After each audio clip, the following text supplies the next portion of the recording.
Hello guys, আজকে আমি এই ছবিটা আঁকতে চলেছি। প্রথমে ক্যানভাস ইউজ করে নেব।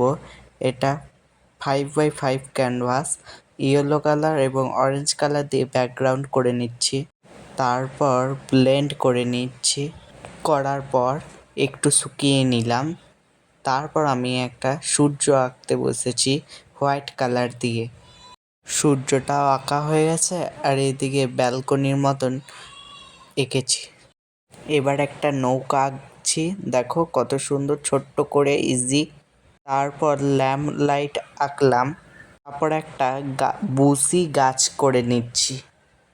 আমাদের এই ছবিটা প্রায় হতেই এলো, চলো তোমাদেরকে দেখাই এবারে। এই ভিডিওটি যদি ভালো লাগে, পরের ভিডিওতে আরও ভালো ছবি যাতে দেখতে পাও এবং তোমরা চেষ্টা করলে নিশ্চয়ই আঁকতে পারবে। Thanks for watching. সাবস্ক্রাইব করে